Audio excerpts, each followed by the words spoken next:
Welcome back to Grand Strand today, guys. The Myrtle Beach International Film Festival is April 18th through the 22nd, and I'm actually being joined right now by one of the filmmakers who's going to be showing one of his films there. It's called Publish or Perish. Mr. David, how are you doing today? Doing well. Thank you very much. Thanks for coming. So before we start talking about your film, I want to talk about how you got into filmmaking. Sure. See, I've been making movies since I was a child and, did animated movies and have always been interested in cinema and performance and storytelling. And so that was sort of my hobby. And then I went to college and studied film. Then I got a graduate degree in film.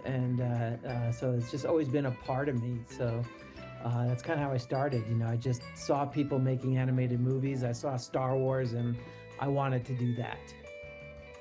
That's great. So let's talk about this film that people will be able to see at the Myrtle Beach International Film Festival. It's called Publish or Perish. It's a dark comedy about a college professor's fervent pursuit of tenure, and it's showing at the theater, like I was saying, at the film festival. So let's talk about this film, what it's about, and how. Actually, first, let's talk about the idea behind this film and how it came about. Okay, so my day job, I am a professor at the University of Colorado, Denver. It came about because when people go through tenure in academia, it's a very, very stressful thing. If you don't get tenure, you basically lose your job. And so, you have family and a career and a mortgage. It's a very, very stressful thing. So while I was going through tenure, I had the idea of like, oh my God, what would I do if I accidentally ran over somebody? Like how would that impact my career? And being a film of like a fan of like the dark comedies like the Coen brothers, and it just sparked an idea that this might be a funny way to tell the story about the stresses. And even if you're not in academia, we've all had bosses that we had adversarial relationships with, and so the story is also about this professor who has a conflict with his boss, his dean. So that's kind of where it came from. That's great. And the trailer is really funny, guys. I saw it and I kept seeing myself laughing at different points of it, which I thought it was just really funny. So let's talk about how the process of this film was, how the process of making this film was. So making a feature film is a Herculean task. It is, you have. I wrote the screenplay in 2019, and then it took me about a year and a half to find. I connected with my partner, Jonathan Miller, who was my co-producer, and so he was able to raise the money through private investors, and so that was one of the big things. But also in Denver, because I'm a professor here, I'm kind of very connected to the film industry here. And so a lot of the students that I used to have now gone on and are now experienced cinematographers and sound people and production designers. And so I've stayed in touch with a lot of these really talented people.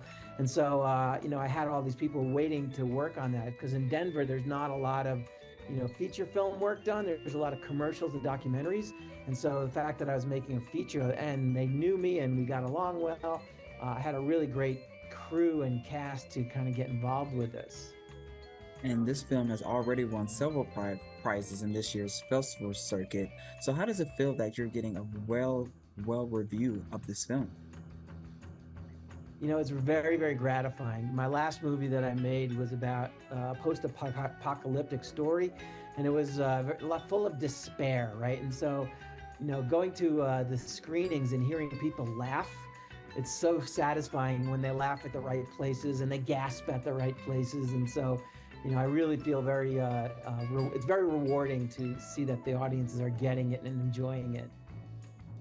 That's great. So, guys, this will be showing at the theater at the Market Common April 20th at 8 p.m. And then also, David, I know there will be a certain time if people have questions about the film, they can come and ask you about the film. They sure can. I think there's a Q&A right after it, but I'm going to be there. I think I arrive in South Carolina on Myrtle Beach on the 19th.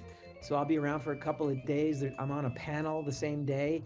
So you can come to that panel, and I believe there'll be an opportunity to ask questions and just, shake hands and say hello. I'd love to meet people. That's great. And before we go, I wanted to ask if anybody's watching who's interested in film and want to be a filmmaker like you, or want to get into film, what is some advice that you would give them? I would say watch a lot of movies and write down your ideas, because if you don't write them down, it's as if you had never had those ideas. And so that's one of the things that I think is that, that you have to kind of really think about it and just try to make movies, like do it. Now, there's also a value to going to film school and to studying the craft. If you're not well connected, there's a value to going to film school. So I would say, just give it a shot. Surround yourself with other people that want to do this. Find yourself actors and find yourself camera people. And it's very easy to make movies nowadays because the equipment is readily available. So that would be my first thing that I would tell someone. That's great. Well, Mr. David, thanks so much for joining me today to talk about your film that'll be at the Myrtle Beach International Film Festival, guys. Like I said, it's April 18th through the 22nd, but you can see Mr. David's film on April 20th at 8 p.m. It's called Publish and Perish. You guys are going to want to go and check it out. And like always, we'll have his website where you can go check out the trailer and some more information about him and this film on our website, WMBFnews.com, under Grand Strand Today. But stick around. We have much more Grand Strand Today coming up after the break.